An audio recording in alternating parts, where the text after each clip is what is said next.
یاد رکھیں جو وارث والے ہیں ان کا رنگ اور ہے، جو ماننے والے ہیں ان کا مزاج اور ہے۔ اپنی زندگی لوارثوں کی طرح نہیں گزارے، تھوڑا سا ادھر گیا تھا تو پھر تھوڑا سا ادھر گیا تھا تو تھوڑا سا، یہ کیا بات ہے؟ یہ کیا بات ہے؟ اپنے آپ کو، اپنی نسبت کو، اپنے عقیدے کو مضبوط رکھیں۔ 1 انچ کے لیے اعلیٰ حضرت فاضل بریلوی رحمت اللہ علیہ کے مکان کی دیوار گر گئی، ایک کونا مکان کا، آپ جانتے ہیں پرانی دیواریں چھوٹی ہوتی تھی اور بارشوں میں اکثر گھروں کی دیواریں گری ہوئی ہوتی تھی، ایک سائڈ کی دیوار گر گئی تو اس کونے میں ہندوؤں کا گھر تھا۔ اب مستری صاحب رات کو آئے، ان سے بات ہوئی تو کہنے لگے سویرے کام شروع کروں گا۔ کہا 1-2 صاحب نے کہ ہندوؤں کا گھر ساتھ ہے اور وہ دشمن بھی بڑے زیادہ ہیں، تو رات کو ہی ہو جائے۔ کہنے لگا جی نہیں، میری مجبوری ہے، مزدور کہاں سے لاؤں گا، بڑے معاملات ہیں، سویرے شروع ہوگی۔ اب رات کو مولانا ظفر الدین بہاری علیہ رحمہ کہتے ہیں بچے مدرسے کے، باقی سارے لوگ، سب کو جمع کیا گیا، چونکہ اس طرف سے تھوڑا خطرہ تھا ہندوؤں کی جانب سے۔ کہا جناب یہ بڑے دشمن ہیں اسلام کے، تو اس طرح کرو کہ 2-3 بچوں کی ڈیوٹی لگائیں یا کچھ لوگوں کی یہاں رات کو پہرا دیا جائے۔ ٹھنڈ بھی بڑی زیادہ تھی، کھڑا ہونا بھی مشکل تھا۔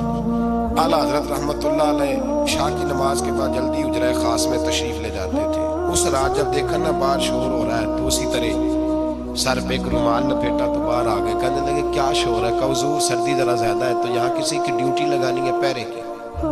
2 منٹ خاموش رہے، پھر فرمانے لگے کوئی ضرورت نہیں، جاؤ سو جاؤ سارے جا کے، کوئی ضرورت نہیں، جاؤ اپنے اپنے کام کو، کوئی حاجت نہیں، پہنچ جاؤ۔ کہا حضور مہربانی کرے، طے ہونے لگا تھا۔ فرمایا میری وجہ سے کیوں کوئی ساری رات بیدار رہے؟ جاؤ تمہیں کہا نا آرام کرو۔ لوگ سو گئے۔ صبح فجر کی نماز پڑھ کے اعلیٰ حضرت رحمت اللہ تعالیٰ علیہ جب سیڑھیاں اتر رہے تھے رضا مسجد کی، تو وہ جس ہندو کی جانب سے زیادہ خطرہ تھا وہ سیڑھیوں پہ بیٹھا تھا، مسجد کی سیڑھیوں پہ۔ سب لوگوں کی توجہ ہو گئی، کہنے لگا مولانا میں کلمہ پڑھنے آیا ہوں، مجھے کلمہ پڑھا کے مسلمان کرنا، میں کلمہ پڑھنے آیا ہوں، مسلمان کرے۔ لوگوں کی توجہ، اعلیٰ فرمانے لگے نہیں ابھی تو انتظار کر، تھوڑی دیر کے، اچھی طرح سوچ لے، جذباتی فیصلہ نہ کر کہ تو آ رہا ہے۔ یہ کہہ کے جب 2 سیڑھیاں نیچے اترے اس کے پاس سے تو اس نے پیر تھام لیے، کہنے لگا اب ایسے تو نہ کرو، رونے لگا۔ اعلیٰ حضرت رحمت اللہ نے کلمہ پڑھایا، کچھ باتوں کی نصیحت فرمائی، تشریف لے گئے۔ گھیرنے والے گھیر کے بیٹھ گئے، کہنے لگے ہمیں بھی بتلا کیسے ہے؟ کہنے لگا دیوار گر گئی، آدھی رات کے وقت، آدھی رات تک انتظار کرتا رہا، پہرے دار کوئی نہیں، تو 2 تلواریں لے کر جب میں ان کے مکان کی جانب بڑھا، میں نے کہا آج گردن کاٹوں گا اور کاٹ کر کے نکلوں گا۔